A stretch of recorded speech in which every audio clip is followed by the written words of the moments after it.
Hi, welcome back to Echoes from the Quiet Corner. I am Shreya. Today, let me start with a picture. A storm outside, a candle inside, a young woman with a notebook sitting by a lake trying to imagine the scariest story she can tell. That woman was Mary Shelley. The story she wrote was Frankenstein. But this episode is not really about a stitched body and a mad scientist in a castle. It's about us.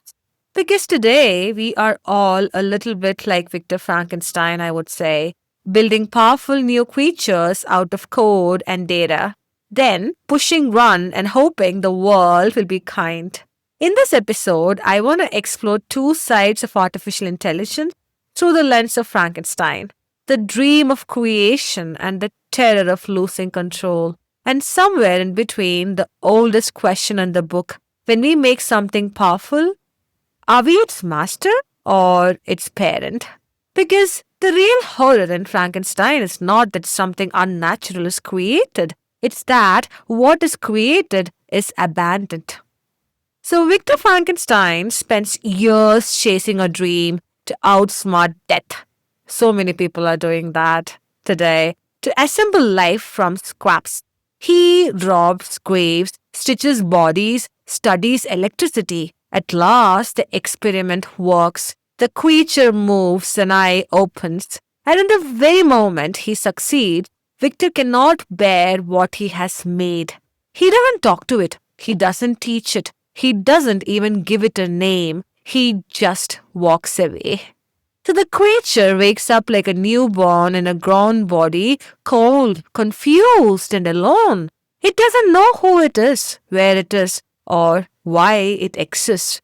There is no parent to soften the world, no guide to say, this is right, that is wrong. You're loved, you belong. Instead, it wanders the world like a ghost outside the window of human life. Eventually, the creature finds a small cottage and hides nearby. From the shadows, he watches a family live. He sees how they care for one another. He hears them read books out loud. He imitates their language. He listens to stories about God, about justice, about love, about rebellion. He becomes very good at observing humanity, but he's never invited in. He never gets the most important lessons, the ones that come from making mistakes, hurting someone, saying sorry, being forgiven. His education is all one way. He takes everything in, but nothing he does can change the people he studies. He learns how humans speak about kindness.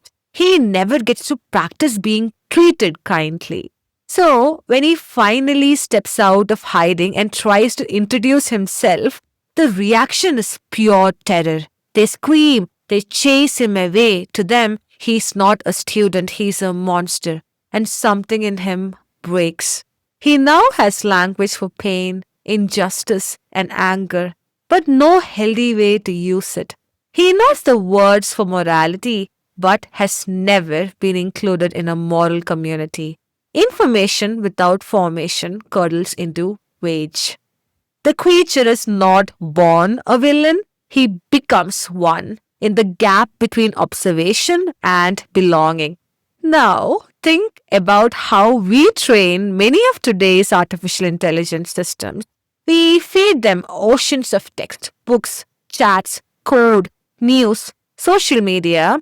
They read our arguments, our love letters, our jokes, our scientific papers. They become very good at recognizing patterns in human speech and behavior. But like the creature at the cottage, they learn from outside our lived relationships. They don't grow up in families. They don't feel the sting of having hurt someone they care about. They don't sit at a bedside or hold a hand at a funeral or watch a face soften when forgiveness is given. They watch language. They do not share life. So we end up with systems that can talk about ethics, empathy, fairness, because those words appear in the data, but have never had to care about a single person in real life. Their only real goal is to predict or optimize the next word, the next click, or the next metric. Like Frankenstein's creature, they're brilliant pattern matchers with no true apprenticeship in being good. And here is the uncomfortable part. We are the ones who chose to build them that way. The story gets even closer to home when we look at our children. There is a modern fantasy that says kids will figure themselves out if we just give them enough freedom and enough content. So we hand them phones and tablets.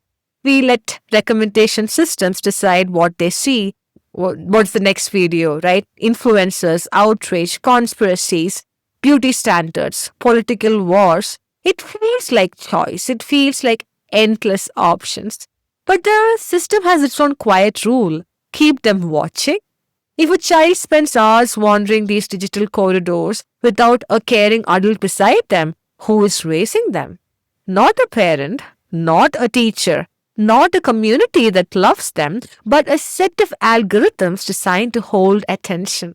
Like Frankenstein's creature peeking through the crack in the wall, these kids learn about love, learn about justice, learn about identity, they learn about rebellion, but only by observing lives on screens that cannot see them back. They get flooded with moral vocabulary, but not with moral apprenticeship. They may know all the right words, they may not know what those words feel like when someone cries in front of them and they have to decide whether to comfort or to laugh. Once again, the problem is not that we have new tools, the problem is when the adults disappear. Mary Shelley's novel is often described as a warning against human pride. Don't play God, but there is another message woven right through it. If you bring something into the world, you must be willing to stay with it. Frankenstein's true failure isn't just that he created life, it's that he refused to become a caregiver. He wanted the thrill of discovery without the long, slow work of responsibility. That same temptation is everywhere in our relationship with AI. We want models that impress us, but we don't want to spend years building guardrails, audits, and institutions that mature alongside them. We want devices that entertain our children, but we don't want to sit through the boredom, repetition, and patience that real parenting requires. We want scale without formation. But intelligence, whether silicon or human, does not become wise on its own. It needs context, correction, and care. So, what would it mean to raise our technologies instead of simply deploying them? It might look like training with conscience, not just data. Asking not only what can this system do, but what kind of behavior are we rewarding? It's about building feedback loops that matter, letting real communities, especially those most affected, shape how tools are designed and where they're used. And also seeing to it that we keep humans in the room, not as rubber stamps, but as people with skin in the game who can say no, change course, or shut something down. It's also by refusing to outsource formation, remembering that no app, no model, no platform can replace the moral work parents, teachers, and mentors are meant to do. And in our personal lives, it might mean something simpler. Sitting with a child while they watch and talking about what they see. Choosing slow conversations over endless scrolling. Treating our own attention as something sacred, not as raw fuel for someone else's metrics. On that strange summer by the lake, lightning lit up the sky, and Mary Shelley imagined a man who could summon life with a spark, but could not bear to stand beside it. We now hold our own kind of lightning in the servers and data centers of the world. With a few lines of code and a lot of compute, we can call up answers, images, voices, even companions. The question is no longer, can we build powerful intelligence? We have already crossed that line. The question is, will we be better parents than Victor Frankenstein? Will we choose to guide what we create? Will we stay in the room when it becomes complicated, messy, and slow? Will we stand beside our children and our machines long enough for wisdom to take root? Because if Frankenstein teaches us anything, it's this. The real monster is not the one who opens its eyes for the first time. The real monster is the creator who closes his and walks away. Thank you for spending this time with me on Echoes from the Quiet Corner. If this reflection on Frankenstein, children, and AI sparked something in you, I would love for you to share it with someone who is thinking about the future too. Bye.